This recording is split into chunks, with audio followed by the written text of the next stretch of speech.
You can now follow me on all my social media platforms to find out who my latest guest will be. And don't forget to click the subscribe button and the notifications bell so you're notified for when my next podcast goes live.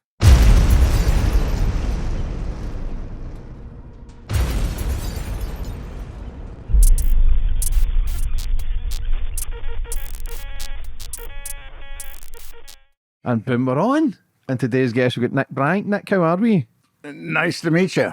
Very fascinating story. Been a journalist for many, many years. Book author. Been on podcasts exposing the Epstein stuff, the Diddy stuff. You were the first man to expose Epstein. And back then, listen, these powerful people can hide, they can cover, they can do a lot, especially when people are trying to expose it. You become discredited, possibly even killed. But amazing work you're doing. We'll touch on your book straight away.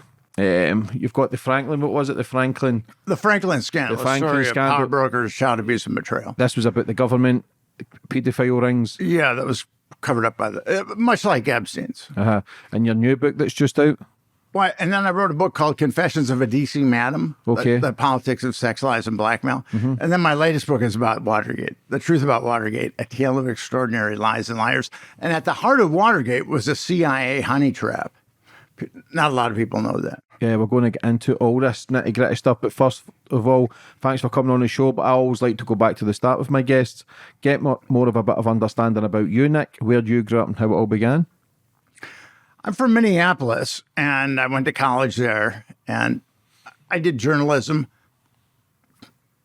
I wasn't a full-time journalist. I was in academia, but I started doing journalism part-time, and I wrote an article that demonstrated that there was a serial killer in Minneapolis and St. Paul killing prostitutes.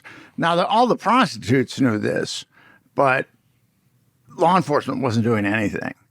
And then I had a list. It was a nice piece of investigative work. I compiled a list of like 48 victims who'd been stabbed, strangled, or beaten to death over the case of like 8 years. And then I went to the Minneapolis Police Department. I said, "You still want to say that there's no serial killer?" And then I went to the St. Paul Police Department, and I said, "Are you sure you want to say there's no serial killer?" And then ultimately that article got published, and then a task force was set up to catch that guy. And and I'd written all kinds of stuff when I was in academia that probably no one could understand unless they had a PhD. And here I was, I wrote this article, and boom, a task force is set up. So that really, when I ultimately left academia, I came to New York to be a freelance writer. Was that the catalyst? Yeah, that was in 1995. And it's kind of interesting. The night that I compiled that list, I realized I was going to out this serial killer who'd been operating clandestinely for a number of years. There could have been up to 3 of them. But I was thinking to myself, I hope this guy doesn't take this personally. He comes after you? Yeah. Mm-hmm. Does that go through your mind when you're trying to catch like serial killers, or because someone's trying to expose it and you're basically trying to do the police's work? Yeah, I mean, either you're going to do it or you're not. That's the thing. I mean, do you have the mettle? Do you have the courage to do it? And if you don't, you shouldn't do it. I mean, I've never been paranoid. Given my career, if I was inclined towards paranoia, I would still be underneath a bed. Or if I did cocaine, and I'd still be underneath a bed hiding. So I'm not one of those guys that's inclined towards paranoia. Do you think that's why a lot of people don't push forward and expose the dark stuff of this world, because of paranoia? Absolutely. Fear Absolutely. Yeah, because you know yourself, people who speak out against this stuff, especially the people in power, you are a massive target. You are a threat. And if you get close to the bone, like I say, it's discredited, possibly prison. And if you're too close, it's dead. Did that ever cross your mind at any time with everything that you're doing over the years? Well, I've had one overt death threat. And, I mean, of course it freaked me out. I'd never had an overt death threat before. But you kind of calibrate to it. I've had a lot of strange phone calls over the years. So, I mean, there's been a number of strange events in my life, but I don't get into them too much because some of them sound a little crazy, and I don't want to sound too crazy. But yeah, I had one overt death threat. I've certainly been followed by law enforcement on more than one occasion. And I had a car ripped apart once in the middle of nowhere in Nebraska. And I was with a very infamous individual, so that was a little dicey too. But yeah, I've had my action adventures. Who was this serial killer? Did you ever catch him? No, it was the task force was set up around 95, 96, and I moved to New York in 1995. But yeah, he was never caught. And a lot of those guys are transient. When I wrote that article, the FBI maintained that there was 50 serial killers in the United States, which was total bunk. I mean, there were a lot more. Now the FBI is conceding that it's closer to 500, and I think it's probably over 500. How many get caught?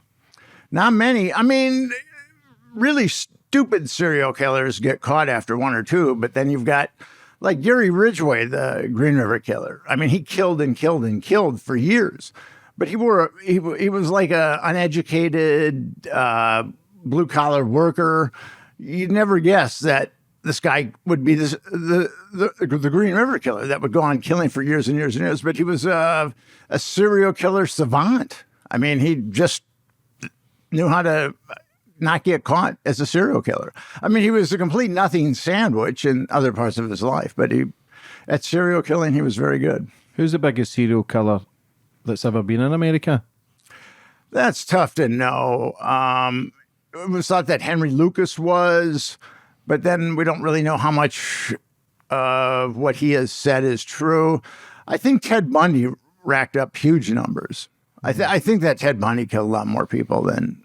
What about these guys in the mafia, Nick? Guys like the Grim Reaper. Apparently, some people say he's killed over 200 people because he was working with the police. You're talking about Gregory Scarpa Sr. Mm-hmm. I think that those guys rack up big numbers, maybe 50. What's really interesting about Gregory Scarpa Sr. is, we've all heard about like the ties between Luciano and where the government made a deal with Luciano that the ports would be watched, and that Luciano would help when we invaded Sicily, and that was called Project Underworld or Operation Underworld. And then there was another one where we were recruiting CIA, or the CIA was recruiting mafia guys to kill Castro. We know about that, but not too many people know about this.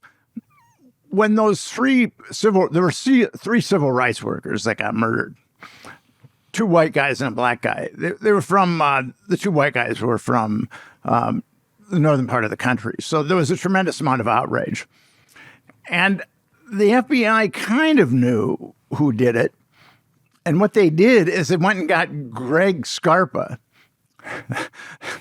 to torture one of them. And then he finally gave up who the murderers were. So the FBI hired the Grim Reaper to torture a Klansman to get to find out who the murderers were.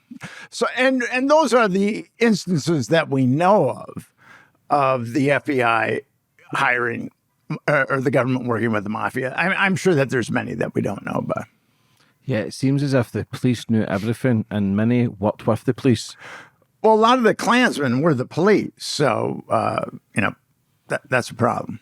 Yeah, but that just seems messy, because how can you be trying to clean up crime, but then be involved in crime to get answers for other crimes? A guy like J. Edgar Hoover doesn't care. I mean, a lot of people in our government, they don't care. They'll hire anybody. We've seen that. Mm-hmm.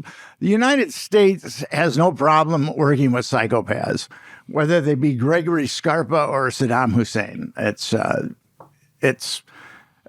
ends justify the means. Just business. And I think most governments are that way. The ends justify the means. Yeah, it's all corrupt. It's just all power. It's all greed. It's all who can get what they can. So the Epstein stuff. Epstein, massive topic for many, many years, especially with the suicide kind of. People are saying he never killed himself. Ghislaine Maxwell, who was very high profile, she, for me personally, she got a very lenient sentence, especially being involved in child trafficking for, what, over 15, 20 years? 25 years. A long, long time. Yeah. And I know these people kind of plead their innocence, but this was going on for so long, especially Epstein being the school teacher. Was he a maths teacher? He was a math teacher and a science teacher at Dalton. He was a college dropout, and he was from a blue-collar family. There was no way that he should have been given that job at Dalton.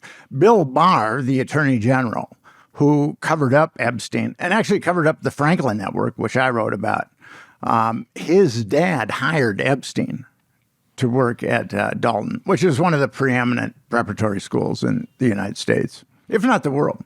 Do you think that's then a paedophile ring that's possibly starting with them? Because was Epstein not discharged from that school because of abusing girls?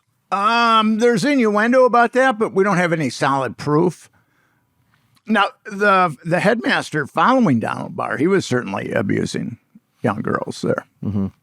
But as far as Epstein, he got into Wall Street, and we don't really quite understand his segue into Wall Street. I wrote a book called The Franklin Scandal, a story of power brokers, child abuse, and betrayal. And there were two primary pimps to that network. One was Craig Spence, he was in D.C., and one was Lawrence King, he was in Omaha, Nebraska. Now, they were both from blue-collar families, and both of them were in Southeast Asia at the same time during the Vietnam War.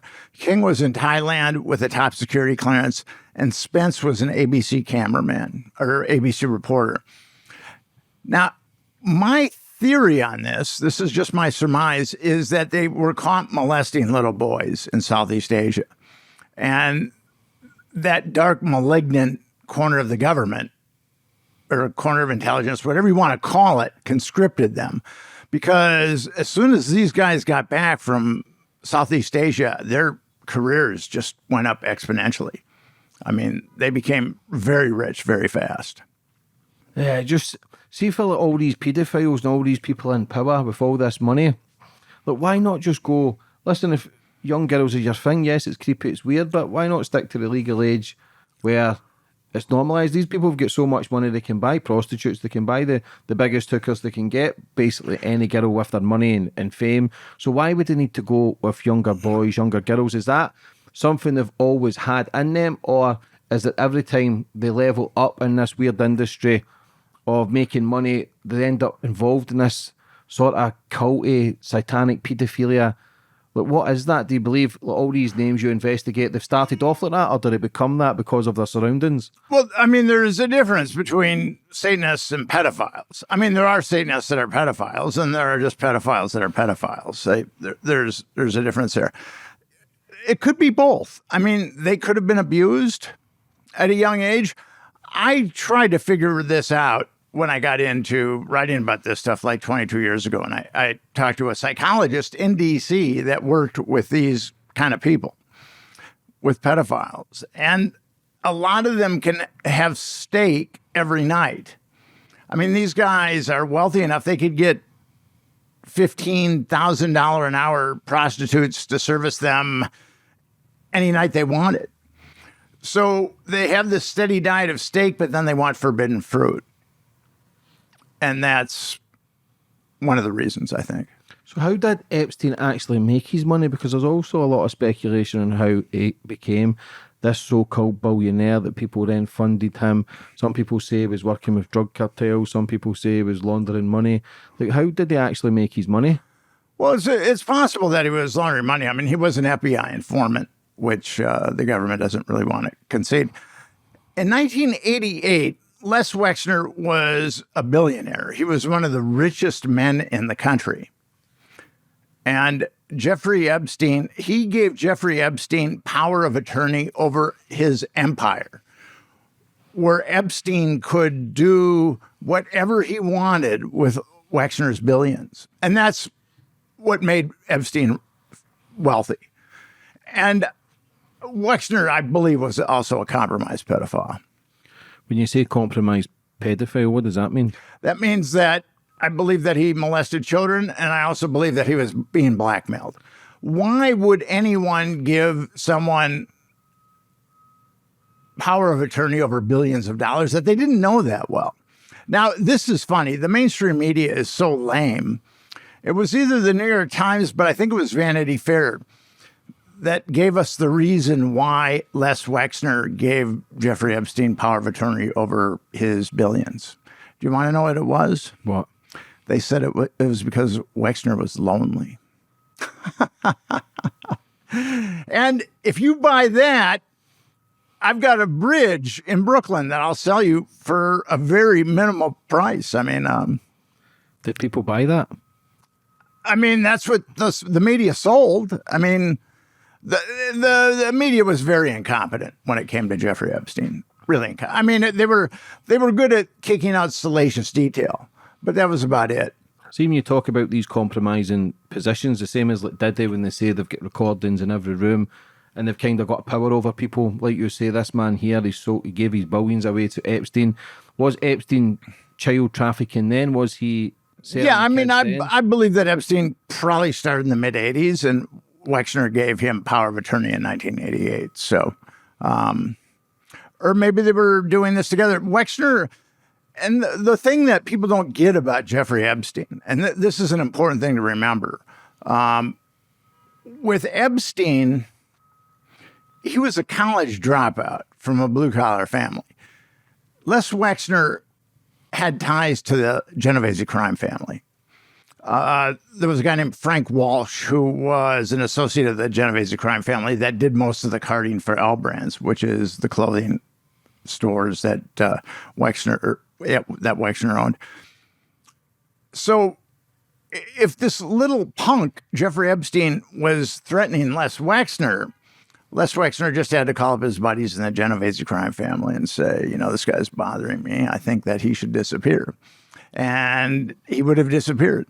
But the only way that Jeffrey Epstein can pull that off is if he is working for an organization that's got the juice to go to these guys and say, if you touch Jeffrey Epstein, there's going to be retribution. That is the only way. Jeffrey Epstein had a very dark machine behind him. And it was intelligence. According to Alexander Acosta, the U.S. Attorney for the Southern District of Florida, he was told that he couldn't prosecute Jeffrey Epstein because Epstein was intelligence. Yeah, because when we go back to Jimmy Savile, who was a disc jockey, he was just playing records in nightclubs, radios, to then be in a place of power where he's rubbing shoulders with royalty, where he's calling shots, where he's actually telling the King of England now what to do. It just doesn't make sense, again, for Epstein to then be college dropout, a teacher, to becoming a billionaire, to having an island with royalties, politicians, judges, so-called celebrities. Like, how do these people get to this level? Well, like I said, they've got a very dark machine behind them. That's the only way that can happen.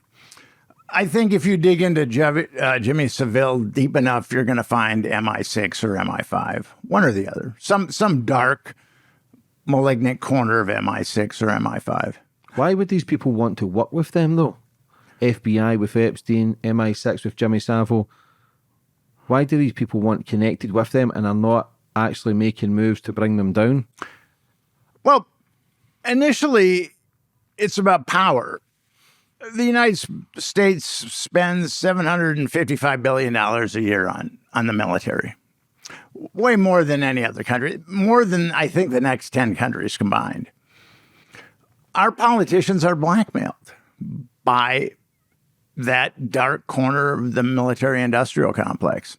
I just, on my podcast a couple of weeks ago, I had a sitting U.S. congressman that was talking about his colleagues being compromised in honey traps.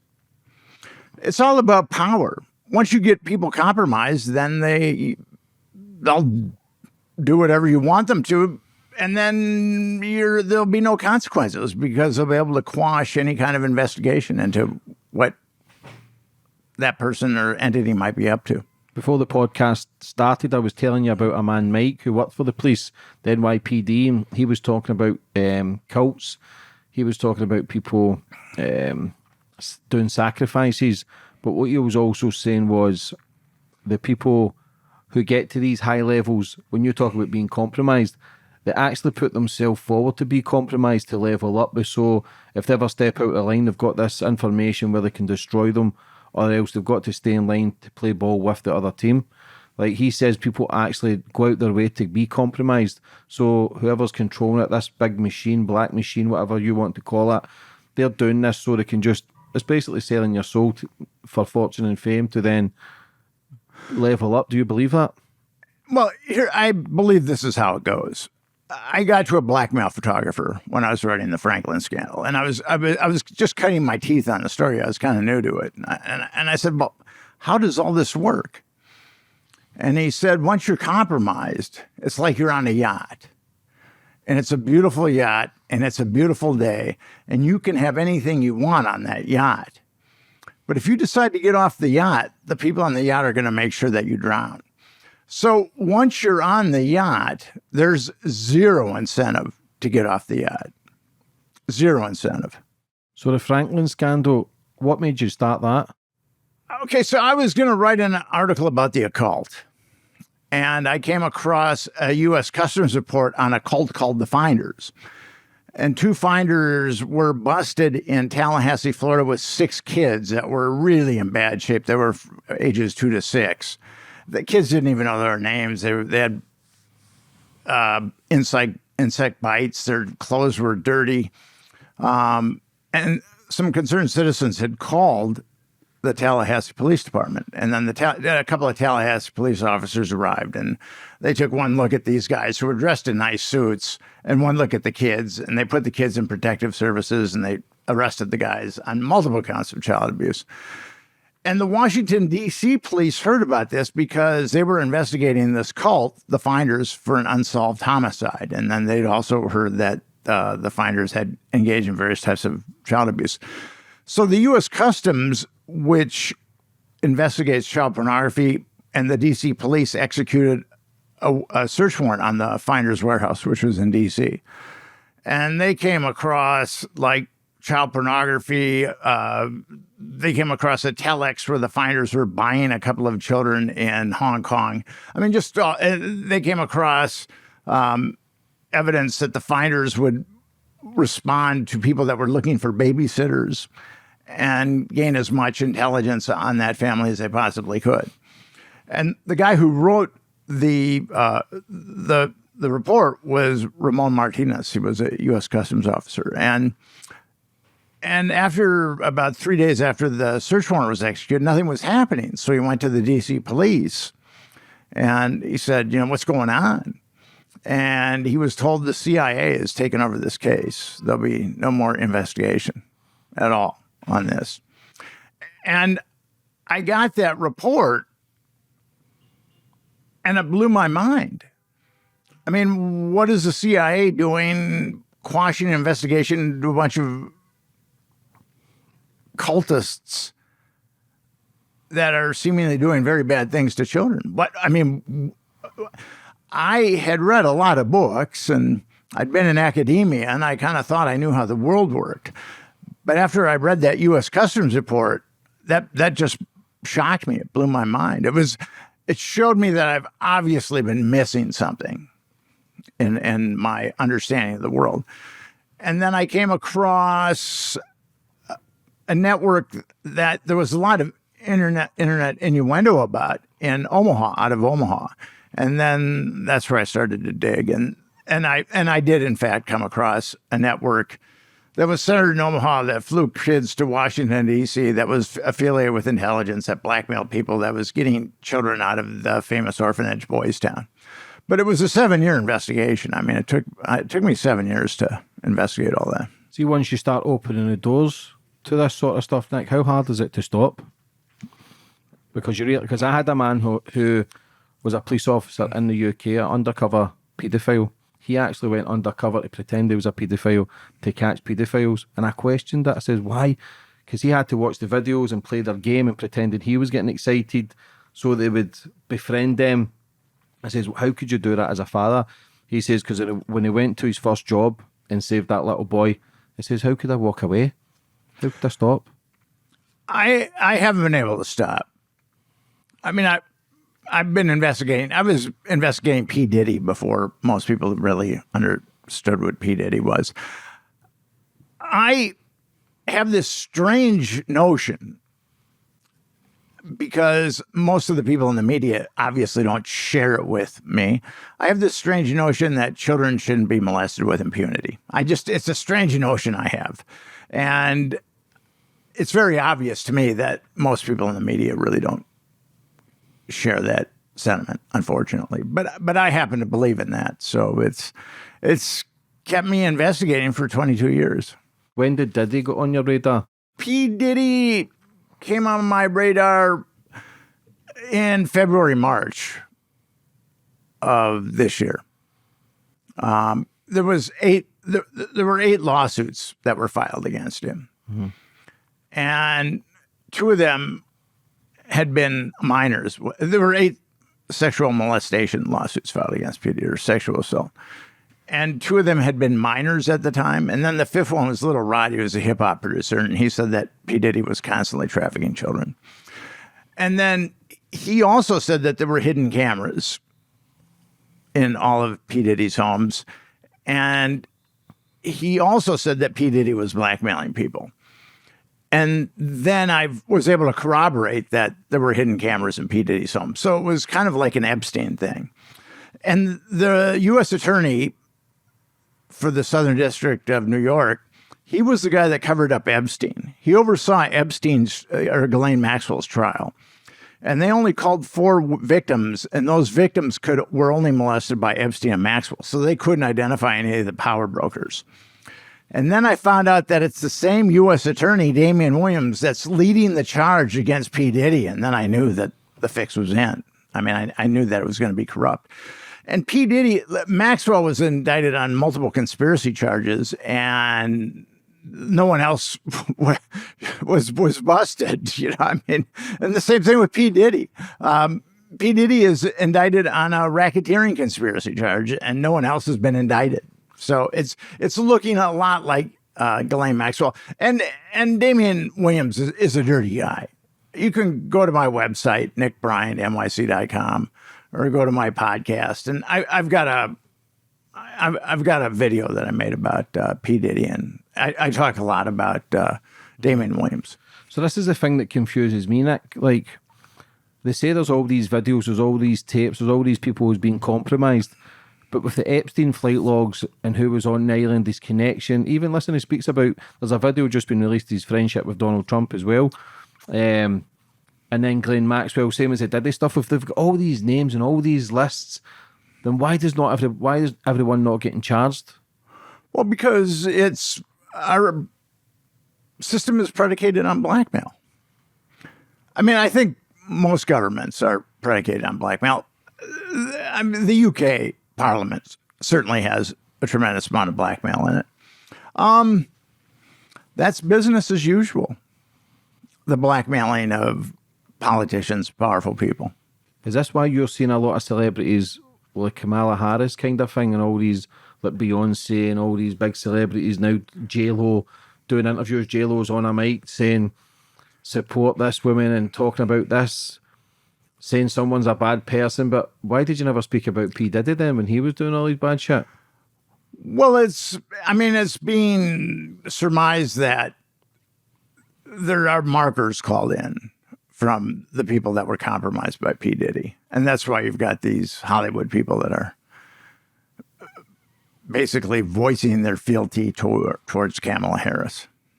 Is that what that is? Because that's what it looks like. I mean, that's what people are thinking. I mean, I haven't gotten any definitive proof of it, but, you know, and I wouldn't say that's exactly what's happening, but it looks like it. See these cults that you talk about, how bad are these cults? Some of them can be pretty bad. Are they all connected, or is it all different ones? I don't know. Because I watched one on Netflix.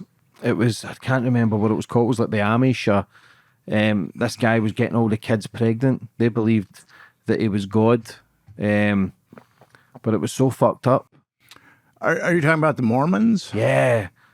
It was weird. And these people are programmed from a young age to believe that they're Christ and he's God, and people believe in everything that he says while getting 50 or 60 young kids pregnant. Yeah, I mean, there's a significant part of the population that are pedophiles. Some people think it's up to 5%. There's different numbers.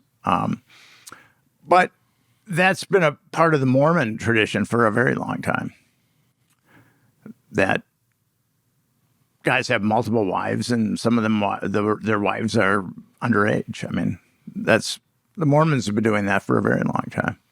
When did Epstein come onto your radar as well? Because you exposed him way before anybody else. How so? Okay, so I had the Franklin scandal was published 2009, 2010. And I spent 7 years on it. And it was a lot of work. I had so much stuff I had to corroborate. And it was a tremendous amount of work. And you know, you're going into victims' lives and saying, tell me about your worst nightmares. And then you're dealing with threats and things like that. And I was a little exhausted after that. And then I put all this money into it, and we couldn't sell copies. I got it published I could only get it published by a small publisher. And then we didn't sell that many copies. So I went through some real hardcore difficulties financially.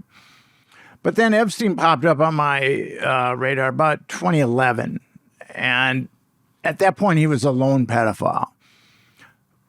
But there had been a grand jury that didn't charge him with a single count of child abuse. And that happened in the Franklin scandal. There were 2 grand juries that didn't charge anybody in this network with child abuse, and actually indicted the victims that wouldn't recant their accounts of abuse on perjury. So that was something that when I saw that there was a grand jury involved in this that was probably corrupt, I went down there. I didn't really want to dig into this, but it was one of those things where I felt like I had to. And then I got Epstein's black book, and then I started calling victims, and they started telling me about being on flights. And then I realized he's running a network. So I came back to New York with the black book, and I had estranged a number of editors and publishers with the Franklin stuff. I mean, that they just weren't ready to believe that. There was too much cognitive dissonance. I'd sit down like you and I are sitting down, and I'd show them like this list of 60 victims I had and all kinds of other stuff. And I said, I need you guys to help me finish this article. And I could see their eyes, and then I could see the little machinery going on in their heads. And what was going on in their heads was cognitive dissonance. They were saying to themselves, this is a really horrible story. All these children were abused with impunity. I need to help Nick Bryant. Or I can just write Nick Bryant off as crazy, and then I can have a nice dinner with my family tonight. So that's kind of where they just publishers and just didn't want to deal with it. And what was in Epstein's black book? The names of a bunch of his clients and a bunch of his victims. And what was it like when you were contacting the victims? Did you know they were victims before you contacted them? Pretty much, yeah. And all I needed to do was talk to one of them, and I realized that, what was going on. How old were these victims? The youngest one I talked to was 13 years old at the time. But they were younger than 13. I mean, that's the mainstream media and the government have sold this bullshit that the youngest one was 14. But I believe that there were kids younger than 10 or 11 with Epstein. And when did Epstein first get charged? He was convicted? Well, in 2006, the Palm Beach Police Department investigated him. They had the statements of 5 victims. And then they had corroborating statements. And they were just going to bust Epstein on 5 counts of child abuse. But that case got taken away from them and was given to a grand jury. There's only 2 countries in the world that have grand juries, the United States and that bastion of justice, Liberia. And grand juries are notorious because it's not adversarial. A special prosecutor is chosen, and he's the one And then grand jurors are just people that are summoned to jury duty and have just shown up for jury duty, but they've been funneled into a grand jury. And the special prosecutor calls the witnesses that he thinks are important, and he shows the grand jurors evidence that he thinks are important. So there's a famous quote by a New York Supreme Court judge that says special prosecutors of grand juries have so much power over grand jurors that they could get them to indict a ham sandwich. So with Epstein not getting indicted on a single count of child abuse, that was, definitely a ham sandwich. How many victims back then? Well, they had 5 on record, but they knew of 17. So there were 23. That grand jury called 2, and that grand jury prosecutor just skewered the kids, skewered them. And then the grand jury didn't return any indictment. I mean, that grand jury was set up not to return any indictments against Jeffrey Epstein for child abuse. Because you know yourself, the average person for child trafficking or child abuse is probably 10 years, 15 years, 20 years. But these people in power, because what did he get? Did he not get like 2 years or 18 months, but he could do it working from home? Well, he got 18 months and he had to be at a county jail during the day. That he dressed up like the Taj Mahal. And he was molesting kids while he was ostensibly incarcerated. And he was ostensibly incarcerated for 13 months. And how did his relationship with Prince Andrew start? Do you know? I don't know. Probably through Ghislaine Maxwell, for sure. Because Ghislaine Maxwell had known the royal family. I had one of the guards who worked at Buckingham Palace. She said Ghislaine used to walk into Buckingham Palace all the time. She was best friends with Prince Andrew, but he also said Ghislaine Maxwell was in love with Jeffrey Epstein. Yeah, I don't deny that. Mm-hmm. And that was about as close as she was going to get to Jeffrey Epstein, was providing, she oversaw the machinery that got all these kids. How it worked is they would get a kid and then they would tell the kid, we'll give you $200 if you can bring back a friend. And then they would bring back a friend, they'd get $200, and eventually they'd just cut him off. But Ghislaine Maxwell oversaw that machine. Because Ghislaine Maxwell's family's powerful in itself as well. Well, her dad was a huge publisher, but he ripped off the retirement accounts of all the people that were in his publishing empire. And now I've been told, I mean, he was involved with a number of different intelligence agencies, certainly the Israeli intelligence agency, probably CIA, and somehow hooked up with the KGB too. But I've been told that he plundered the retirement accounts of all these people, and then he went to the Israelis and asked them, tried to blackmail them to pay for these accounts, and they wouldn't. So he had a very strange death. What about Epstein Island? When did that come about? I don't know. I think he bought it at some point in the mid-90s. As far back as that, yeah? Yeah. And on this list, now we talk about this list. Les Wexner. Yeah, we talk about, because we're always talking about these flight logs and people getting photos with him. You can't judge everybody who has a photo with Epstein. Do you know what I'm saying? If he's at these parties and people want photos of celebrities, you can't say everybody's a paedophile because of that. But how dark was his flight logs? Because people say it's been published, it's not been published, it's not the right name. I released a bunch of the flight logs in 2015. I released the Black Book and a bunch of the flight logs in 2015. I was the first guy that had them. What names are on these flight logs? I mean, they go anywhere from like Bill Clinton to, it goes all the way up the food chain. Celebrities? A lot of celebrities like Kevin Spacey, who we've since discovered is a twisted, sick individual. And all kind, like Alan Dershowitz is also, there's just a bunch of people. And you can tell when you look at the Black Book, how the Black Book came to me was Alfredo Rodriguez was the house manager of Jeffrey Epstein. And he stole a copy of the Black Book. And there were some attorneys that were suing Epstein in civil lawsuits for sexual assault of their kids. I mean, the government wasn't doing it, but these attorneys were. And Alfredo Rodriguez called one of them and said, I can sell you the black book. I have he called it the Holy Grail. And the lawyer called the FBI, and the FBI did a sting and then got the black book. But Rodriguez had circled a number of names in the black book. And he said that those were the ones he felt were in cahoots with the pandering of Jeffrey Epstein. But there's a number of them that have been named that aren't circled in the black book, but you can tell if Jeffrey Epstein has like 8 or 9 or 10 or 11 contact numbers for you, chances are you were one of his clients. Yeah, so the more numbers. Are you talking paedophile rings? Are you talking trafficking kids to these high-profile names? Yes. Yeah. Is that how dark it goes? Yeah, absolutely. What about Tom Hanks? I always see his name getting thrown about. His name has not come up. All the Hanks and Oprah Winfrey and Elaine DeGeneres. Yeah,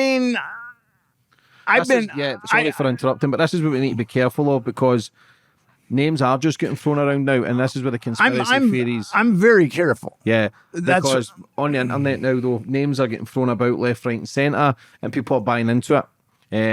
So this is where it's good to have these conversations to not eliminate these people, but to get an understanding what's real and what's fake. I was investigating Jeffrey Epstein before anybody in the world knew who he was, or very few people in the world knew who he was. So I've got a very good beat on him. And Tom Hanks and Oprah. Now, if Tom Hanks and Oprah, I approach this agnostically. I don't believe that they were, and I don't believe that they are, and I'm open to it. I don't believe they did that. I don't disbelieve that they did that. I'm open to it.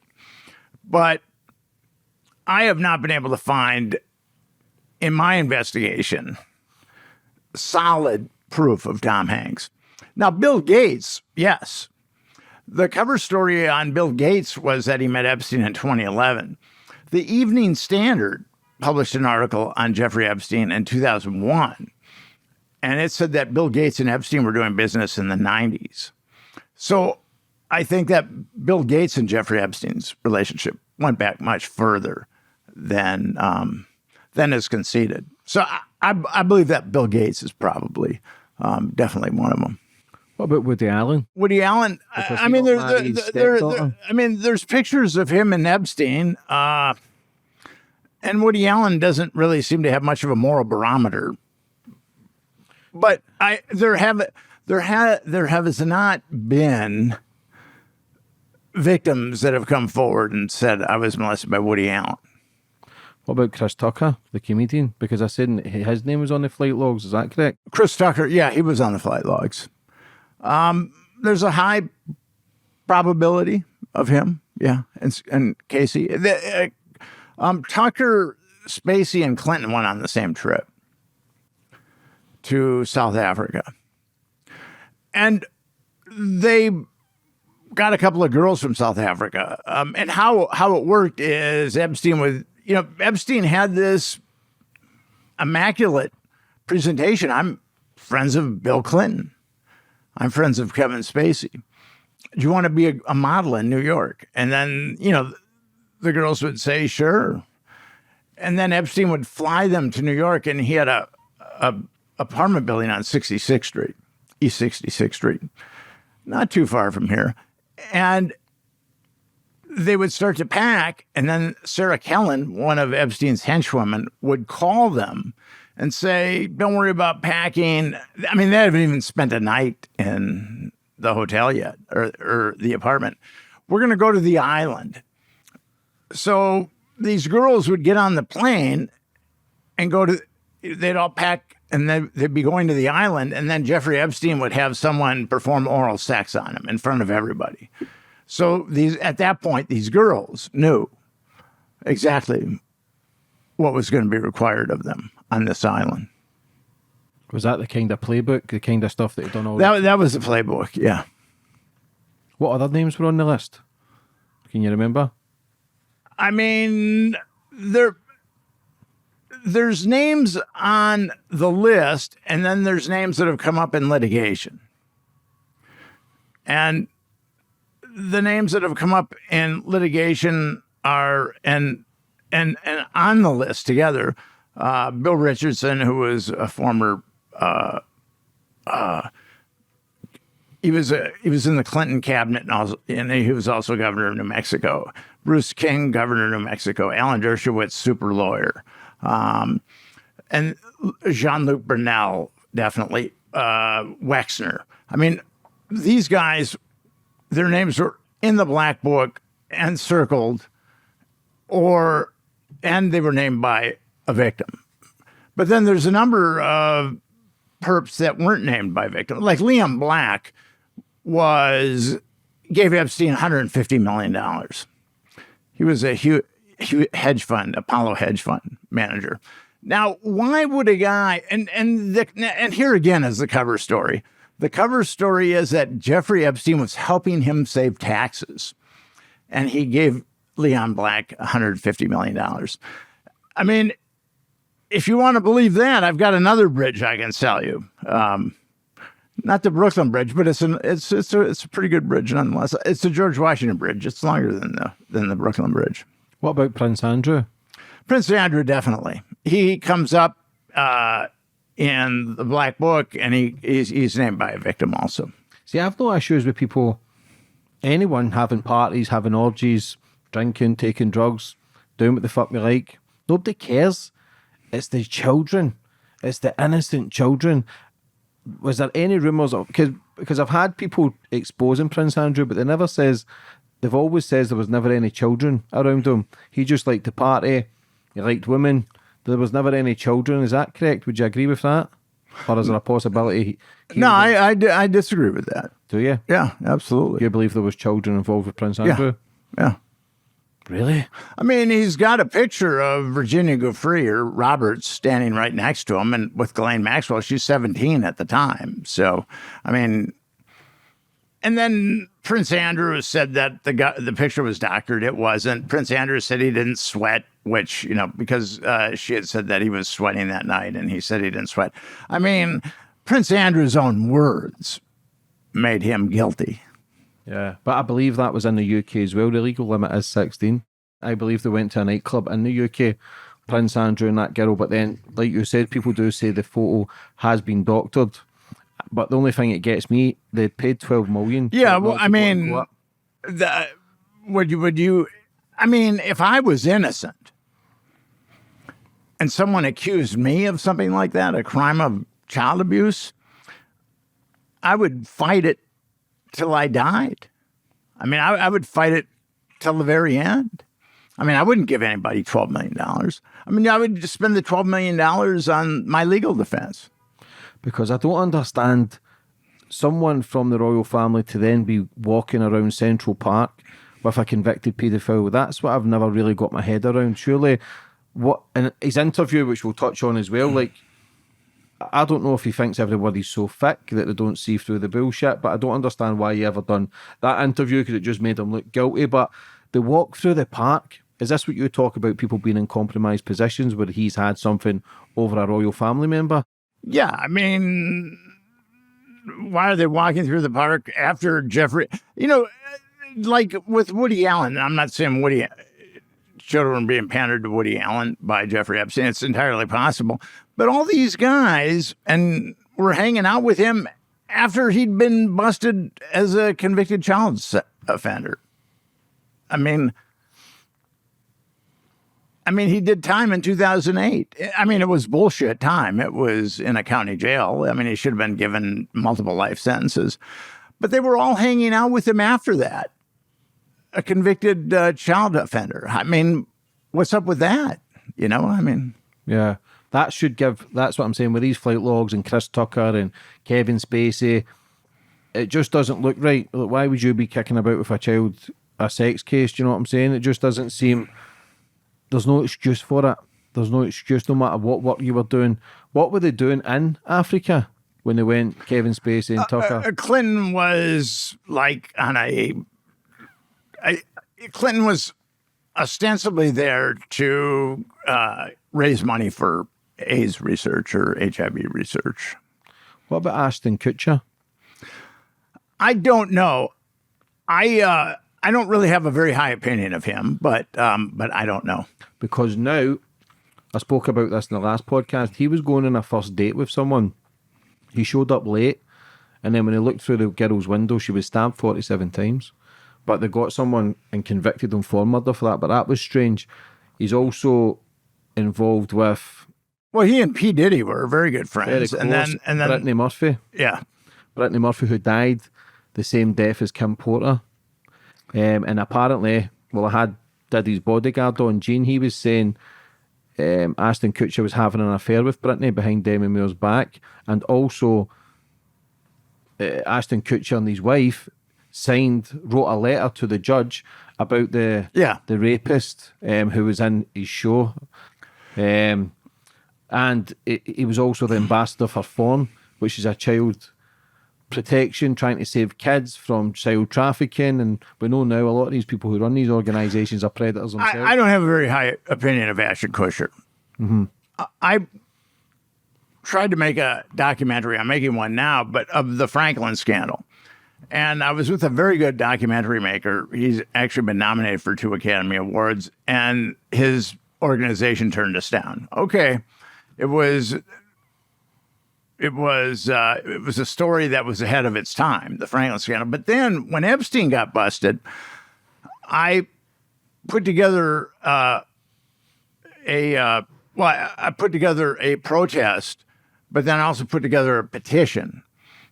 And 2 of Epstein's victims talked to Kushner's representative, and he wouldn't even put the name of his organization on our petition. I mean, he wouldn't even put the name of his organization on our petition. So whenever I hear about him saving children and stuff, I just think he's a charlatan. Yeah, there's a possibility of And that. he's a liar. Mm-hmm. So as you can tell, I don't have the highest opinion of right. Ashton. Yeah, what's that brand? The guy's just been done with trafficking himself. Something Jeffries, his name is. Yeah, he was actually hired by Abercrombie Fitch, Mike Jeffries, and he was hired by Leslie Wexner. And then they spun off Abercrombie and Finch, but he worked very closely with Leslie Wexner, who had given Epstein power of attorney over his estate. See, this is where I question, are these people, when we spoke at the start, bad from the start, from birth, to do what they do? Or do these people become in this industry from models and acting and go to these parties and see this seedy stuff, and it just gets crazier and crazier? Then crazier, it leads them to doing this fucking paedophilia and abusing kids and trafficking kids, because it just seems... it's been going on for thousands of years. Thankfully now social media has now heightened it. But also by heightening it, I don't know if it's then gave people more thought process to then go and do it. Do these people then get so caught up in this weird world they start normalising this behaviour? Have you seen those sort of patterns when you're exposing Well, I mean, that world has existed forever. Mm-hmm. People have been molesting children since we crawled out of caves. I mean,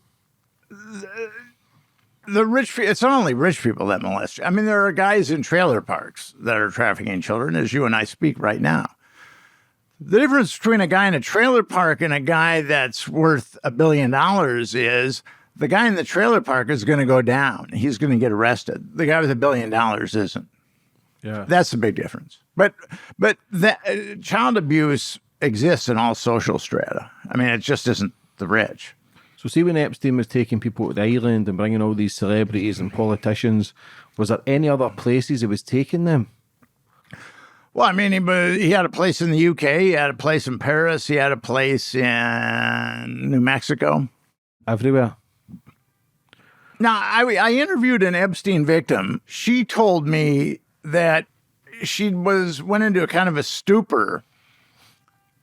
She was in New Mexico and she went into kind of a stupor, and she came out and she was in like a laboratory, and there was a doctor harvesting her ovums. And that doesn't surprise me.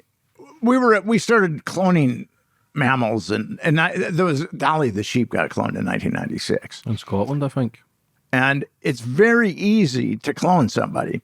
What you got to do is you take an egg and you take the DNA out, and then you deposit the DNA that you want, and then you give it an electric shock, and then it starts to divide. And I knew as soon as Dolly the sheep got cloned, I thought to myself, there's got to be megalomaniac billionaires that are cloning themselves. I mean, there are people cloning their French pit bulls for $60,000. It's estimated that you can clone someone for $1.5 million. If you got $1 billion and you're a megalomaniac, of course you're going to clone yourself. There's probably little Jeffrey Epsteins running around. Do you believe so? Yeah. Because you see like Eminem and Jeffrey Epstein, some people say P. Diddy because their faces are a little different.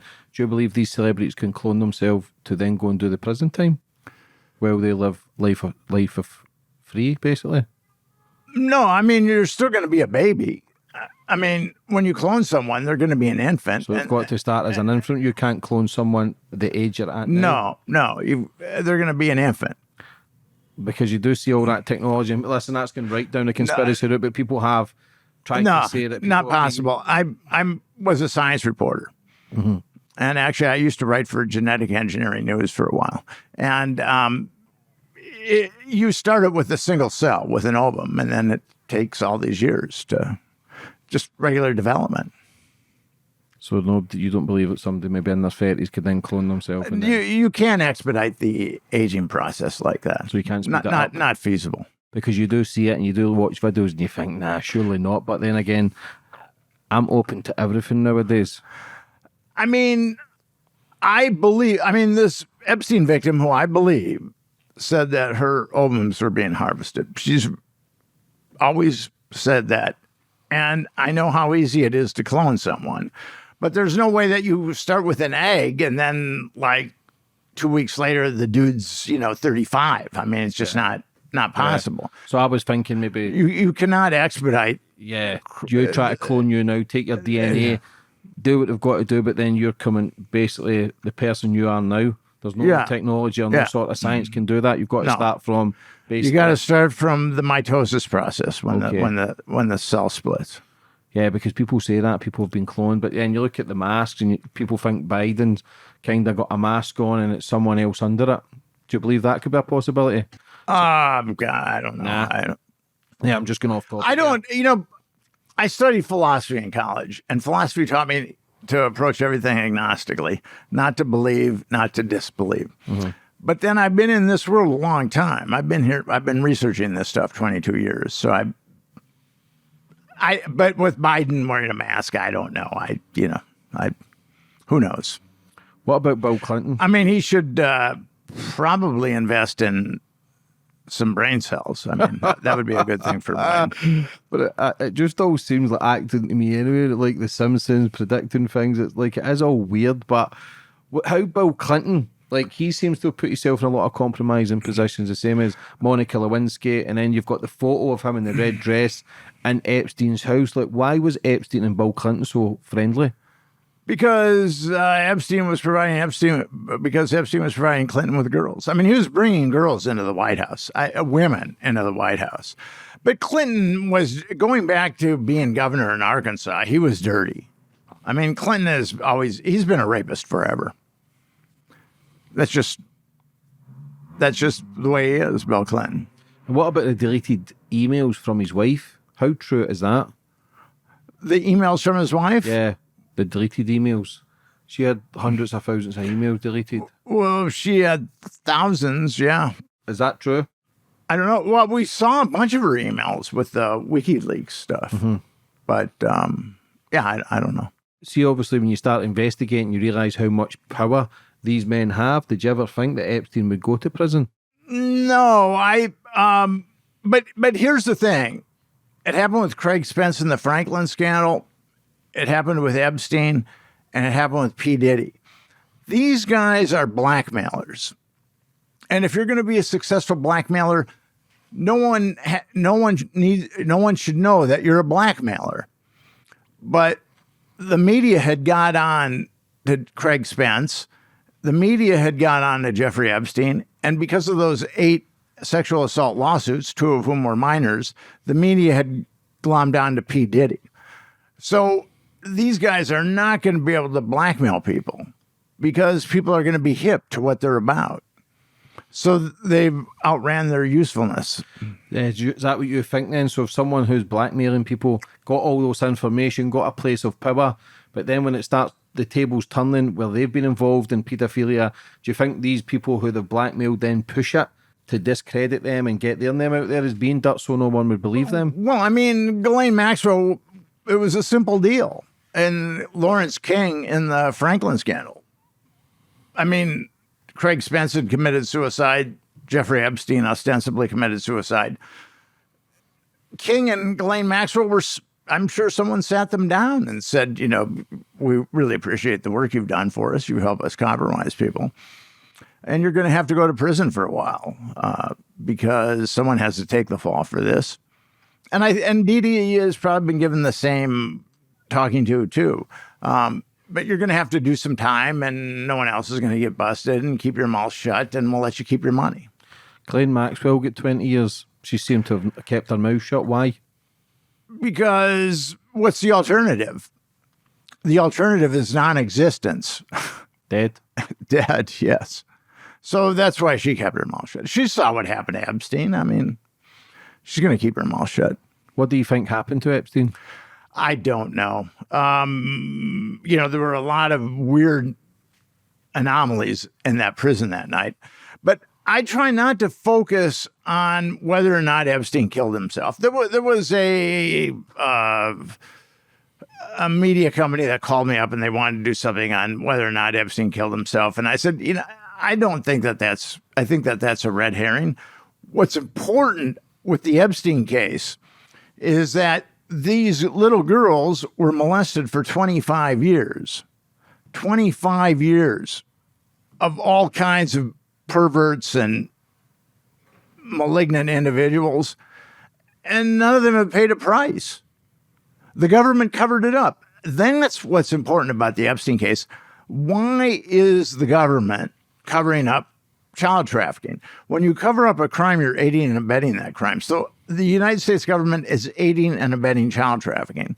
And it's letting all these guys, all these perpetrators who molested all those little girls, walk scot-free. Now, that is the issue. It's to me, it's not whether Epstein killed himself or not. That's the red herring that people go to instead of wanting justice on behalf of all the victims. Why the cover-up from the government?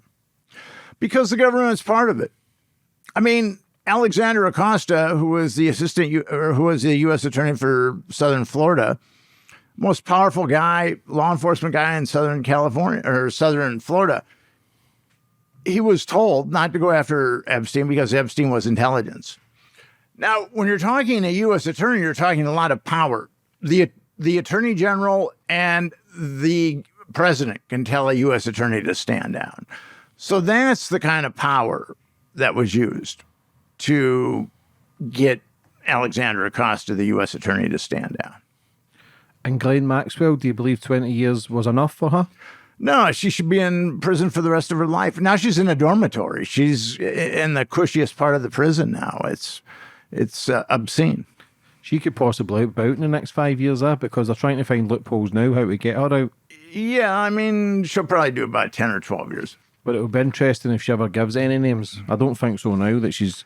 No, she knows what would happen if she talks. I mean, she saw what happened to Epstein. She saw what happened to her father. I mean, she knows what happens if she talks. Is there a connection to Diddy and Epstein? Because it seems to be the same sort of compromising positions, kind of place of power, blackmail. Is there a connection between those two? Well, the connection is the guy covering it up, as I said earlier. Damian Williams, the U.S. attorney for the Southern District of New York, covered up for Epstein with the Ghislaine Maxwell trial by only calling 4 witnesses. And then he's the one that oversaw the P. Diddy grand jury and his prosecution.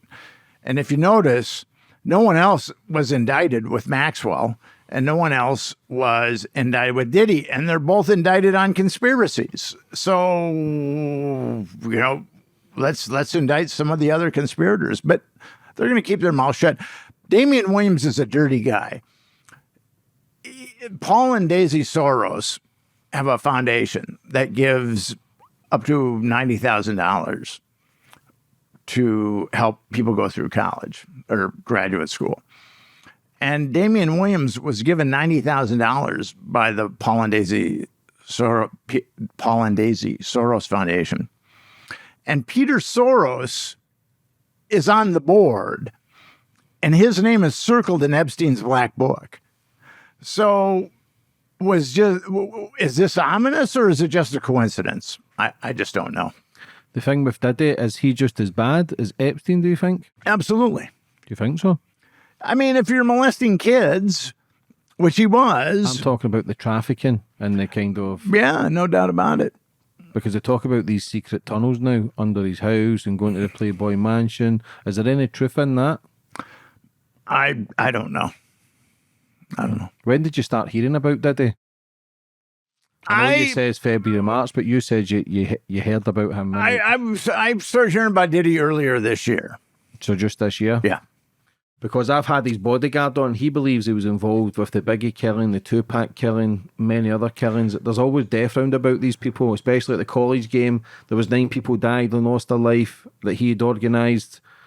There is always darkness around these men. Well, it's interesting. The guy that was head of Michael Jackson's security, Fahim Mohammed, became head of Diddy's security. Now, there's a guy that knows a lot of secrets. A lot of secrets. Has he exposed any? No, he's dirty. I mean, that's what he's a cover-up guy. I'm not clued up in it all, but I've got a rough understanding of it. I've interviewed enough people to kind of get the gist of what's going on. All we can do is try and talk about it enough where people just... Well, actually, I started an organization called Epstein Justice. Okay, what's that? I started an organization called Epstein Justice. It's a 501c3 nonprofit. Mm-hmm. And we want a commission. We want a Truth and Reconciliation Commission. We want to know why the government covered up child trafficking, and we want the perpetrators to be prosecuted. That's what Epstein Justice is about. See that there, though? The whole world would crash if people actually knew the truth, who was involved, why they covered up, how much money's involved. Like, this goes straight from the bottom to the top. But look at America right now. Look at our election. I mean, this is what happens when a political system gets heavily compromised. Look at Boris Johnson. I mean, and how the UK political system has descended.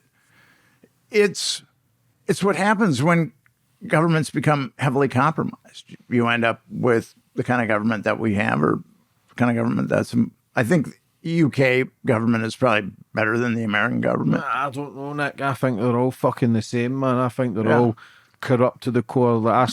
I never really believed in a government anyway, but when they locked everybody up and put fear into everyone, and then they were having Christmas parties, all drinking and laughing, and people weren't seeing loved ones, I thought, nah, fuck yous, man. Like, that ain't normal. You can't tell people one thing and then do another.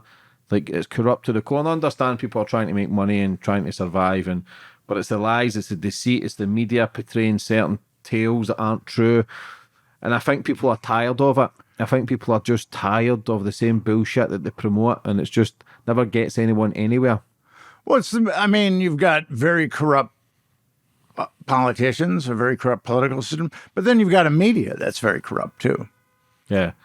The media, if no one in the media has called for any kind of justice for Epstein's victims, if the New York Times, the Washington Post, Newsweek magazine, Time magazine, Vanity Fair magazine, if they all said, we want justice for Epstein's victims, we want to know why the government covered up child trafficking, we want these, then it would happen. There would be thousands of people hitting the streets, tens of thousands of people hitting the streets. Yeah. But the media is very corrupt too. Yeah, that's how people, when we talk about people being brainwashed, they are, because the media is a powerful tool. The media is very powerful. People don't, actually, most of the people are skeptical of the media, don't trust the media, but they listen to the media. Of course, and you believe what you see, you believe what you read. No matter if you think, oh yeah, I'll question everything, you still kind of gravitate towards what you see. So they still have a big say in how the way people see the world. With the Diddy stuff, and then you had the R. Kelly stuff, even though we say things are corrupt, this and that, but at least people are getting charged. At least there's pressure getting put on these high-profile names as well. So we've still got to give some credit. But with the Diddy stuff, how dark and deep do you think it goes? Well, I think it goes all the way up the food chain. I mean, politicians have been getting compromised forever.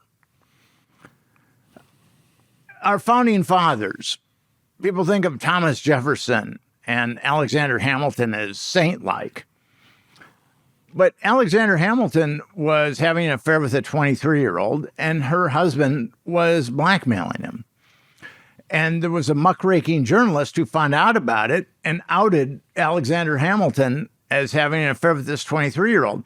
And then he thought Hamilton and Jefferson really disliked each other, so he thought Jefferson would give him an appointment in his administration when Jefferson became president, and Jefferson didn't. So he outed Jefferson for having sex with one of his slaves, Sally Hemings, which genetics have proved at this point. So it's been going on forever. Yeah, because with the Diddy stuff now there's little cameras that make it much easier. Do you believe that there is recordings from Diddy's parties? Absolutely. I mean, that's what the Homeland Security was there for. Did you see the videos of like Justin Bieber when he was 14 and Diddy was making him feel uncomfortable? Yeah. Could Justin Bieber have been a victim of Diddy? Entirely possible. I mean, a guy like Diddy, I mean, it wasn't like he said, well, I'm feeling moral today. I'm not going to do that, or I'm not going to have that kid molested, or I'm not going to molest that kid. We're talking about a guy who's a psychopath. Epstein was a psychopath. We're talking about psychopaths. I mean, they don't have a pang of conscience. These things don't bother them. Yeah, because you've seen the young kid Usher as well, when he says, yes, would your kids be at Diddy party? And he says no, because they're saying they're only 13, 14, they're saying people having sex and parties. For a young boy, listen, it's not right, but they're maybe attracted to it more because they're seeing the lavish lifestyle and they're being groomed.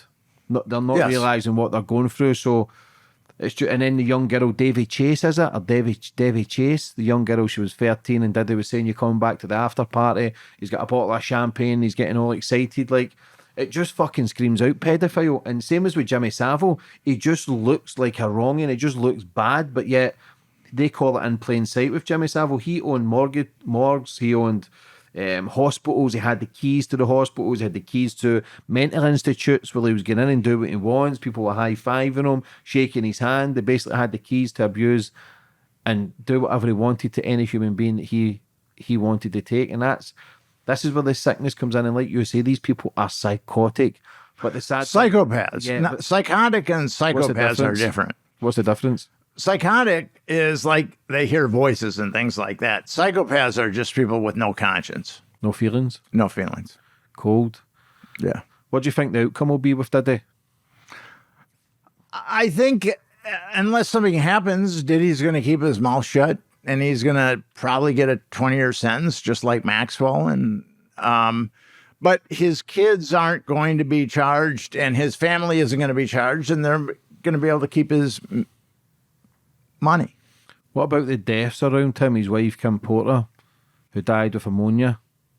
Yeah, I don't know about if someone dies from pneumonia. I mean, Diddy's name has been linked to a number of homicides, but I haven't been able to do that. Anything is possible. But a lot of people go a bridge too far with their speculation. People love, and that's the media now. They love salacious speculation. That's all it is. I mean, there are people on the internet that go off for hours on salacious speculation, and it hurts people like me who are like looking for facts. And But people would much rather interview someone that's going to give them a lot of salacious bullshit over someone who's going to give them facts that aren't as pyrotechnic. Yeah, this is what we need to be careful of, because everybody's got a voice now with social media, and anybody can come in and say any old shit and people will gravitate and believe it, because people have this conspiracy route now, whatever tinfoil hat, whatever you want to say, but you've got to really question every angle. And it's we're living in a society where anybody can portray I was Diddy's bouncer or I was Epstein's bodyguard and just come on and talk pure shit, and people would believe it. I refuse to engage in salacious speculation. I just refuse to. I'm a journalist. Do you think there'll be more people going down with Diddy? At this point, it's looking like it's going to be a Maxwell thing. It's going to be one and done. And I think that Diddy has had the talk where, Diddy, you've compromised people for us. You've been helpful, and you're going to have to do some time, but your family's going to get to keep your money. And when you get out of prison, you're going to have your money. And I mean, that's how it's going to go down, I believe. What about the R. Kelly stuff? Did you ever look into that? Not too deeply. I think that R. Kelly was kind of just focused on R. Kelly. I think, whereas Diddy, I think, has been pandering people and been engaged in blackmail. Do you think a lot of people will be running scared just now, or do you think Diddy's done? It's entirely possible. It's entirely possible. What about the freak off parties? What did you actually hear about them? Was everyone getting drugged? Because I had Big Gino on and he was talking about the baby oil. And he says, will you ever see brothels being busted and people being carried out? It's just really the prostitutes or the owners. They'll never take the baby oil. So why would they take the baby oil from Diddy's house? Because there was something in it. He believes there was stuff in it. Entirely possible. I don't know. What about the baby oil and the kind of drugging people? How true is that? Do you know? Yeah, I'm pretty sure that happened. It gets people, when you apply them with alcohol and give them drugs, it lowers their inhibitions. And then they would engage in things that they normally wouldn't engage in. And you can, if they're inclined to go towards a younger person, you can easily blackmail them. If you have footage of someone having sex with a minor, you own them. Like I said earlier, you're on the yacht. I mean, no one's going to kick you off the yacht. You're on it, and you're going to be riding that yacht for as long as you're going to be riding it. Yeah, because obviously Diddy, they're now saying with all the gay stuff as well. So if it's not just people having sex with minors or having gay sex and this, and people are probably embarrassed or fucking high on drugs and drink, he's probably spiked her up, and then that's where they've got them and they can do anything for him. The guy that started Bad Boy Records with Diddy, Clive Davis. now he's a bad guy. How so? A really bad guy. This guy is been engaged in all kind of criminality, and he hasn't spent one day in jail. He was busted 3 times for filing tax returns, fictitious tax returns. He was busted 3 times for defrauding the IRS. In the United States, payola is when a record company gives money to radio stations or disc jockeys to play their songs. That's against the law. He was busted in the biggest payola scandal ever when he was president of CBS Records. And then there was a Genovese crime family guy named Pasquale Falcone who got busted with 22 pounds of heroin, smuggling 22 pounds of heroin in the United States. And then they dug into Falcone's past, and they saw that he had all these shell companies. And money was being funneled into these shell companies by Clive Davis. And he and this Genovese guy were splitting the money. Thousands of dollars. And a guy engages in that much criminality and doesn't do a day in prison or even jail. It's pretty obvious to me that he's working for the government in one way or the other. And I think he took Diddy by the hand and they walked down the yellow brick road of protection, government protection. Do you think Diddy was working with the police? Yeah. See, that just puzzles me, that how they can let these people off with whatever information. And I don't know. I mean, it was probably at the federal level. Although there was, according to Little Rod, Diddy and his son brought a rapper into the bathroom. They were having a big argument, and they shot him. And Diddy told Little Rod and another guy, put him outside the studio. This was at their studio. And there's pictures of the blood. I mean, it's put him outside the studio and say he was hit by a drive-by. And according to the police and the media, he was shot in a drive-by.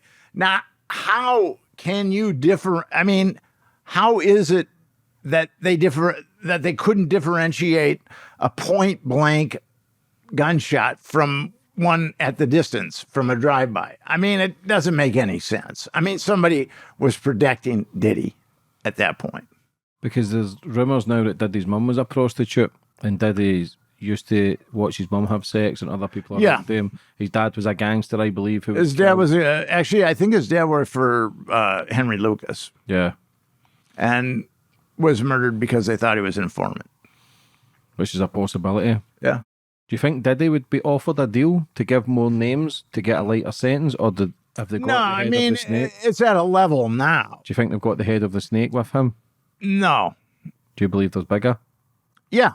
I mean, there's all kinds of Diddies. There's all kinds of Jeffrey Epsteins running around the world, working for intelligence agencies. There's all kinds of them. I know, I've been in this world for 22 years. I know a lot about child trafficking. The National Center on Sexual Exploitation has like an international summit every year. I've spoken at 3 of them. I've spoken at all kinds of conferences. I just don't do this because it's salacious and it makes me money. Actually, it's really hurt my career. I do this because I care about the welfare of children. I've always cared about the welfare of children. Even before I got into writing about this type of stuff, I wrote a book about lower socioeconomic children in America and how they were shortchanged and how damaged they could be. So I've been writing about lower socioeconomic children in the United States since 1990. And what is that, sorry? The name of that book is America's Children Triumph or Tragedy. And what is that? Well, it's about looking at how children that are deprived of like health care, that are homeless, that are deprived of food, and how it hurts them developmentally. Like a child that goes through a year of homelessness, families with children are a fast-growing segment of the homeless population in the United States of America. A family that goes through homelessness, those children are going to be developmentally delayed.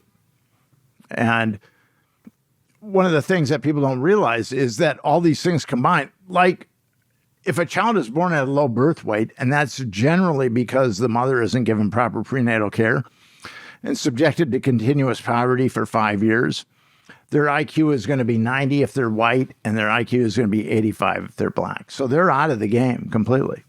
And you've got all these things converging on lower like 20% of America's kids at this point live below the poverty threshold. What about coming from broken homes? Well, that depends. You know, I mean, broken homes can definitely affect kids. I mean, are the kids going to be homeless because of that? Are they going to experience hunger because of that? Are they going to be able to have access to health care? Because the rising, obviously, divorce is through the roof at an all-time high. So coming from that broken home and a loved one, there's more likely chance you end up having addiction issues, going to prison, prostitution. Like, yes, it raises it through the charts. Like, what do you think now it's like to be a kid, especially with social media also thrown into that? Well, I'm glad I wasn't a kid now. You know, I mean, I would have gotten into a lot of trouble with social media. I was kind of a wild kid. But, yeah, I mean,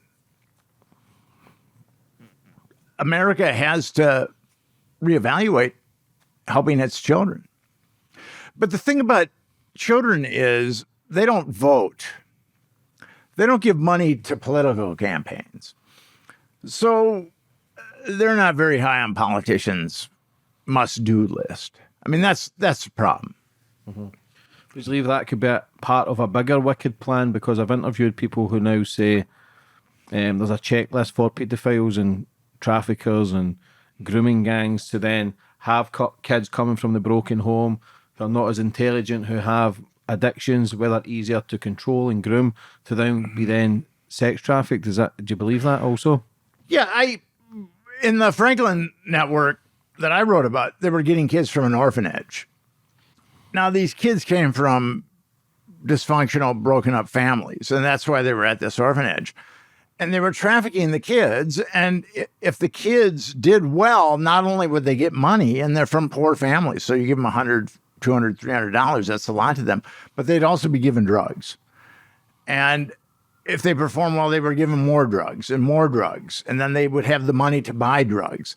So basically, when one of those kids lost their youthful marketability, they were just expunged by that network. And then they're drug addicts. They've been molested multiple times. They don't have any kind of barometer on how to act. Then they go on to commit crimes and compromise their own credibility. It's a perfect system, because you screw these kids up, and then they go on to compromise their own credibility and end up in jail and prison. They say 1/3 of people who are abused become abusers themselves. Is that correct? That's often the case, yeah. So it's just a revolving door then. It's just constant, where more kids' lives are in danger, and it seems to be getting worse. Would you believe that? Well, I mean, as long as the divorce rates, increases, and the children below the poverty threshold increases, and the children are the fast-growing segment of the homeless population, as long as these trends continue, they're going to be much more vulnerable to predators, for sure. What do you think needs to change? What I think needs to change is, there's all these anti-trafficking groups. And a lot of them don't really do much. It's just a cause that people have. I'm gonna start an anti-trafficking, and a lot of them wouldn't know child trafficking if it bit them in the ass. So, with the organization that I started, Epstein Justice, if our government is covering up child abuse, which it is, I mean, how successful are we going to be on other levels of dealing with this? We've got to start at the top. We've got to make sure our government doesn't cover up child abuse. We've got to make sure that these perpetrators go to prison. That's where we need to start. And then we can start dealing with these other problems. But if we're not even, if our government is going to blatantly traffic children or aid and abet in the trafficking of children, like in Epstein or Diddy, I mean, how are we supposed to fix this problem? We're not going to be able to fix it. But this problem's become the biggest in the world because of the money that's made. They're saying now human trafficking now took over the drug trade. Is this correct? Yes, human trafficking it's difficult to know with these numbers, but yeah, human trafficking and the drug trade are, I think, neck and neck as far as making money, because you can sell a kilo of coke once, but you can sell a person many, many times. So it's a problem. And then harvesting their organs on the black market as well. Well, we know that they're harvesting ovums, but it wouldn't surprise me. In 1998, I wrote an article about a Chinese businessman set up in LA and a Chinese businessman set up in New York. And if you want an organ, you just go to one of these guys. You want a liver, you want a heart, you want a lung. I mean, they get it for you. And only 1.5% of the population is AB negative. So if you're AB negative, you're in a lot of trouble as far as getting an organ. But if you were AB negative, you could go to one of these two Chinese guys and boom, they'd have an organ for you. What they were doing is they were shooting Chinese prisoners, and they were tissue typing Chinese prisoners, and then an order would come in, and then they shoot them in the back of the head and harvest their organs. So that's been going on. I mean, so obviously the Chinese government doesn't have a problem with that. How bad is it in the United States with missing children? Well, a lot of them go missing. There isn't, like, when we think of stranger abductions, there isn't a lot of those, maybe 300 or 400 a year, but we don't know how many children go missing. Epstein was buying children in Eastern Europe, buying them. And you could buy children here. I mean, there are people that give up their children for money in every country. I hate to say that, but it's the case. Yeah, I seen a video of a woman in Africa gave up her daughter for $200. They'll give them up in Africa. They'll give them up in Eastern Europe. They'll give them up in the United States. And there's a real misconception. People in the United States think that it's Eastern European kids that are trafficked in the United States, Mexican children that are trafficked in the United States.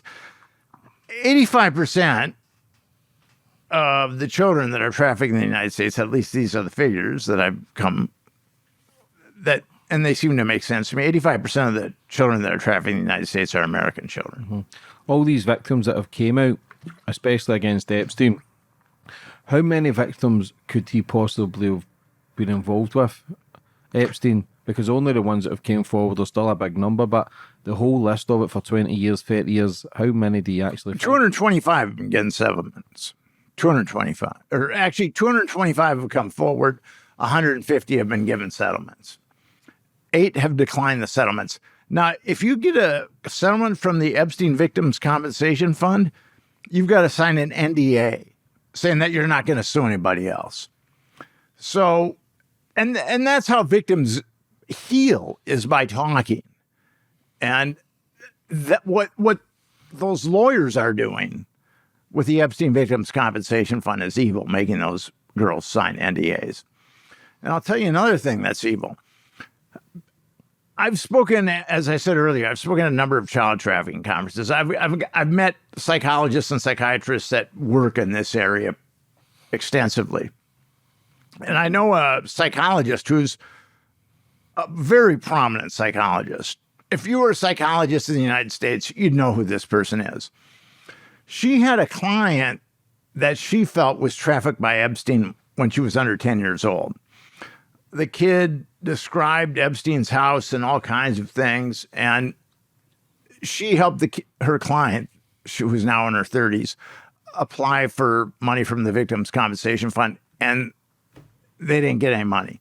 And she thinks it's because the kid was under 10 years old, didn't fit into the cover story of 14 or older. And I know another therapist where the exact same thing happened to, where she was had a client that was under 10 years old when she said that she was trafficked by Epstein. So she wasn't given a settlement either. If you look into the people that are running the Epstein Victims Compensation Fund, you're going to see some really bad actors. One is Stan Pottinger. He's a CIA asset. You can go to my website and look at the video, the Alpha and Omega of the Jeffrey Epstein cover-up. And I'll get into Stan Pottinger, and I'll show you how dirty Stan Pottinger is. And then he was like the first guy that David Boies brought in, who's a really dirty lawyer too. Epstein was an intelligence operation, and they're using intelligence guys to cover up an intelligence operation, which only makes sense when you think about it.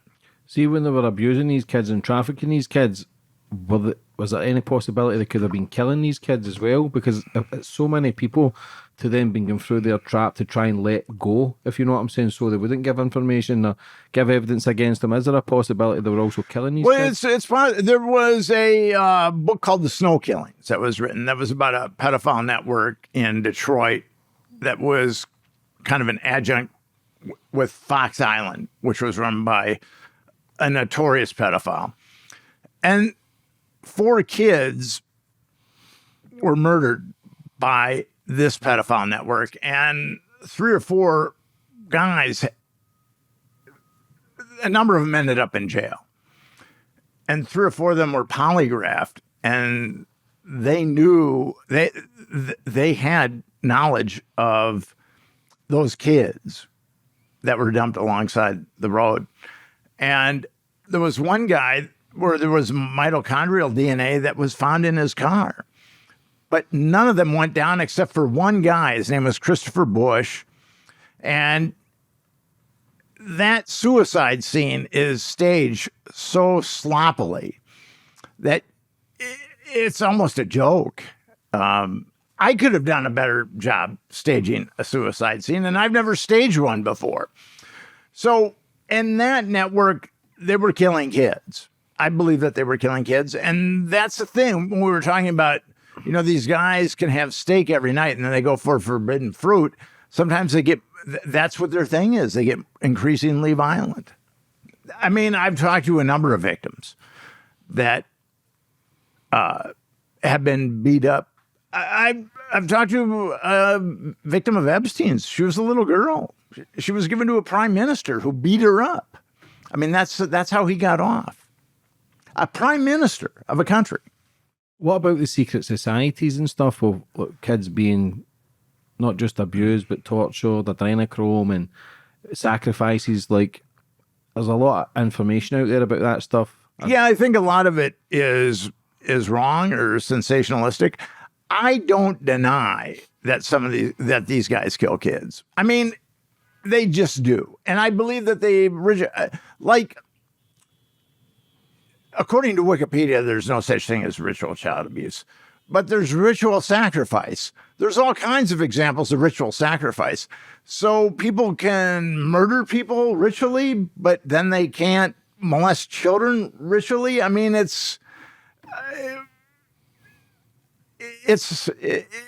kind of ridiculous. Yeah, because before we came on, I was telling you about the man Tiny, who was in prison for raping his infant daughter. The police officer was saying that they were like Satanists. They used to kill kids and drink their blood, and it was some sort of sacrifices from like devil worshippers. Well, the occult comes up in the Franklin Network, and there's a group of occultists. In Christianity, one of the highest sacraments is the preservation of innocence. And these guys just flip the script, and their highest sacrament is the defilement or destruction of innocence. So you end up with people like that. I do believe that there are people like that. Because when you look at like Diddy and their videos and some of these music stars, and they've all got the hand signals, and they're there. It's there now for people to see. But do they then get groomed into these kind of occults and devil worshipping kind of satanic, where they're doing whatever they can to get this fortune and fame? You're talking about a Faustian pact. I don't know. I mean, there are a lot of people that will sell their grandmother for fortune and fame, for sure. But I don't know if, like, some guy with, like, cloven hoofs and a tail and a pitchfork comes in the room and says, do you want to be a rock star? Sell your soul at the crossroads. I mean, I don't know. Yeah, I don't know either. I can only interview people to get information, like Bohemian Grove and other stuff that's out there. And it was just interesting with that man talking about how these bikers, and they were involved with the police, and they used to like sacrifice kids to then level up and different. It's just, it is a bit far-fetched, but now there's so much information out there, it's all pointing to the truth, and that's what scares people. Well, your listeners should do some research into Francis Sheldon, Fox Island, and the snow killings. If they want. Who are they? Francis Sheldon ran this network. He had an island north of in Michigan, Lake Michigan, and he would fly kids into the island, and his buddies would molest them, and then they'd make pornographic or child abuse material with them. And they were affiliated with this network that I said that had killed that we know 4 children. And Christopher Bush, this guy who took the fall for it, was ostensibly killed himself. What do you think needs to put in place, Nick, to then try and put a stop to all this madness? Do you think it's too far gone, or do you think? Well, I think if everybody that listened to me joined Epstein Justice, and we put pressure on the government. If everybody that I talked to about Epstein justice did something, we could end this. We could end it next month. It's up to us. Do you ever become a threat? Do you ever worry that your life is in danger? I had a death threat 22 years ago, and I'm still going. If they kill me, whoever they is, and when I'm talking about they, I mean that dark, malignant corner of intelligence that we're talking about, they're going to have a martyr. And it's not good to have martyrs. So if they kill me, they kill me. I mean, 22 years ago, I thought this is just too evil. I've got to do something about it. If they kill me, they kill me, What should people look up on? What should people look into to get their own information and make up their own mind? You can go to my website, nickbryantnyc.com, and also go to epsteinjustice.com. You can check out the Nick Bryant podcast. If you go to epsteinjustice.com, there's a lot of things you can do. You can sign a petition. You can write a form letter. There's a form letter that goes to your politician, the federal politicians that represent you. You can just click, and then you can get involved with us. What's the worst thing you've ever heard? Murder. As a journalist? Murder, yeah. Yeah. I mean, I've been dealing with murder for a long time. I told you in 1995, I broke that story about the serial killers. So there are people that just are very sadistic and psychopathic and like to kill people. Can you switch off, Nick? Can you switch off from this life now because you became so far involved in it? Can you ever switch off when you go home? The same as when I do these interviews, you never really forget what was said. You try and keep yourself busy. But when you hear about it, it still plays in your mind. You could be out a walk somewhere feeling good and you remember a story that someone says and you'll think, fuck. If you met me outside of this, you would never guess that I was involved with what I'm involved in. People, I mean, and I don't talk about it. So, I mean, I think it's, for me, speaking for myself, it's important for me to have like a spiritual equilibrium to deal with this. Where do you go forward for the future with it all, Nick? Well, we need to get traction with Epstein justice. I mean, we need traction there. And we need the government to come clean about protecting pedophiles and why they protect pedophiles. And then at that point, we can do something about it. If the U.S. government is aiding and abetting child trafficking and not prosecuting child molesters, how can we go forward with an anti-trafficking movement? If it's happening, I mean, do we just ignore the white elephant in the living room? Most anti-trafficking organizations are willing to ignore the white elephant in the living room, which I just find mind-boggling. What about Jay-Z and Beyonce? Have they ever came across your radar? They have, as far as attending Diddy's parties. Yeah, because like you say, man, I think there's a lot of people who have been compromised. Has Diddy been a scapegoat as well, like where he's the one that's been thrown under the bus, but there's worse than him? Or do you think he was the number one who was compromising everyone else for his own wicked gain? I mean, I think that Diddy made some kind of deal with Clive Davis, and Clive Davis is an untouchable. I mean, as I said earlier, I've delineated how many crimes he's been involved in that we know of. And he hasn't done a day in jail. I mean, he's obviously working with the government. And I think that he took Diddy by the hand and they walked down the yellow brick road. Clive Davis isn't going to go down, though. Diddy's going to go down. But Diddy got everything he wanted. Fame and fortune and as much sex and drugs as he possibly wanted. Now he's got to pay the price. What about Michael Jackson? Did you ever look into him? Yeah, I believe that he is a child molester, for sure. I mean, the Jackson estate paid off a lot of people. And, I mean, HBO made that documentary about it. But also, the head of Michael Jackson's security became the head of P. Diddy's security. So that's kind of incriminating. Yeah. In and of itself, but it's incriminating. And that's the sad thing, because people genuinely look up to these people as superstars, as idols, and like the Michael Jackson thing. I've always been sceptical because I feel as if he was a kid himself, but there's never any smoke without fire, and you can't look into someone who wants to share a bed with a kid, no matter how big his bedroom is or whatever. It just ain't normal. Just because it's Michael Jackson, we kind of accept it. So I would hopefully love to think none of these men were involved in stuff like this and they were all set up, but you've still got to look at the evidence and things just don't sit right. Read what I write. And then read the Franklin scandal. Read Confessions of a DC Madam. Go to my website. Check out my podcast. There's lots of examples. And where can people buy your books, Nick? Anywhere where books are sold. There's two Nick Bryants. There's actually a Nick Bryant from Australia. Mm-hmm. He's much better looking than I am, but I think I'm smarter than he is. What's your social media? Is there anything, Nick? Have you got any of that? Nick _Bryant for Twitter. Nick Bryant on Facebook. Epstein Justice on Facebook. Mm-hmm. We've got Epstein Justice on TikTok. We've got Epstein Justice on Instagram. So, and can anybody message you and just have a chat? Maybe possibly victims come, because a lot of people watch these shows. I mean, people email me all the time through my website. Just before we finish up, how do you judge who's telling the truth and who's not, Nick? Because a lot of people then, because this is the thing as well with these so-called celebrities, there is a lot of truth in what they've done, but you also got a lot of blaggers who then come out and make false accusations. Have you ever came across that? Yeah, I have. There was a district court judge in the district court of in the District of Minnesota.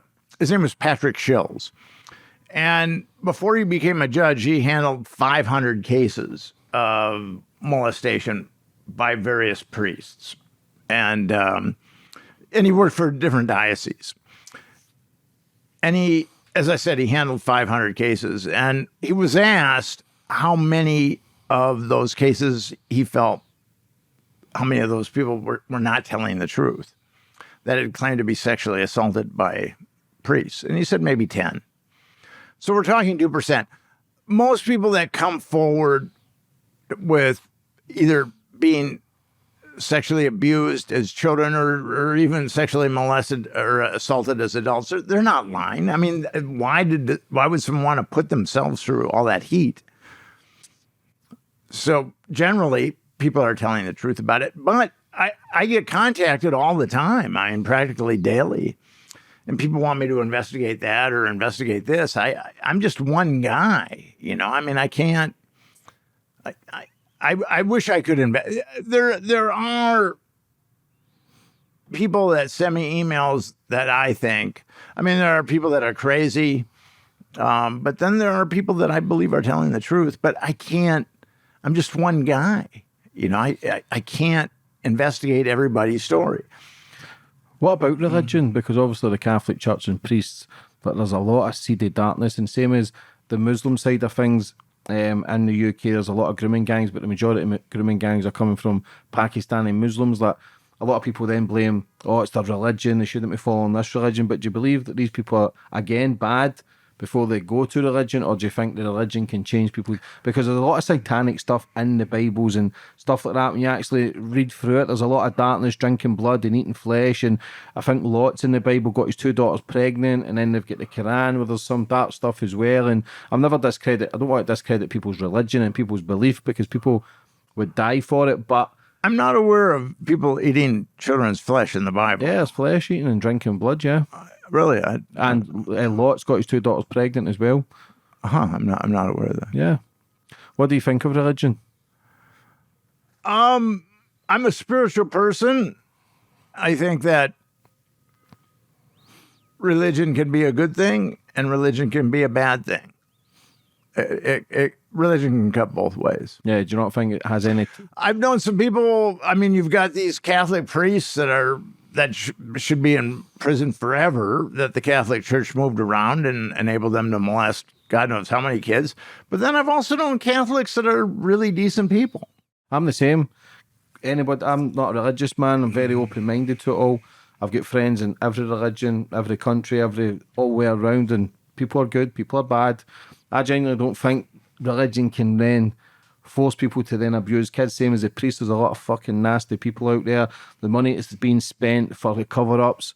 Same as like the Muslim side of things. I know many Muslim brothers and sisters that are amazing, but I interview people and they say there's a link to certain things. I genuinely don't know. That's just why I asked the question. Well, I mean, people are molesting kids in every facet of our society, whether they're Muslim or Christian or Jewish. I mean, doesn't matter. Mm-hmm. The Boy Scouts. I mean, the Boy Scouts hid child molesters forever, like the Catholic Church. Not as long as the Catholic Church, but very much like the Catholic Church. They had a list of thousands of predators that they didn't make public at all. Do you think there should be more of a duty of care for people who work with kids, school teachers, Boy Scouts, football coaches, to give them a further, I wouldn't say an investigation, but a proper interview and proper background checks to make sure, because it's a prime example. If you're want to abuse kids, you're going to be well, I think we've, as a society, we've gotten a lot better that way. Mm-hmm.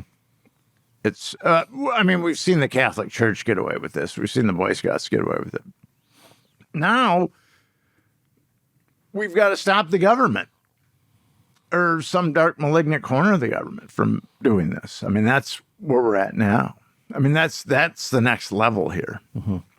Nick, just before we finish up, for anybody who's maybe watching, that's maybe in a life of struggle right now, what advice would you have for them? Try to find someone, a therapist, or maybe a spiritual advisor that you trust that can help you. There's a lot of therapists out there that know how to deal with trauma. I spoke at the International Society for the Study of Trauma and Dissociation. They have an international meeting. It's a whole organization that's geared towards helping people that have been sexually traumatized. And there's other organizations like it. So the International Society for the Study of Trauma and Dissociation, that would be a good first step for a lot of people that are trying to cope with that. Mm-hmm. Nick, would you like to finish up on anything else? I think I'm about talked out. Listen, thank you for coming on today. You bet. Keep up the amazing work. It's unbelievable what you're doing, what you're achieving, exposing the dark stuff off this world. There's not many people do it. There's not many people got the balls to do it. So I take my hat off to you and I wish you nothing but the best for the future. Well, thank you, sir. God bless you.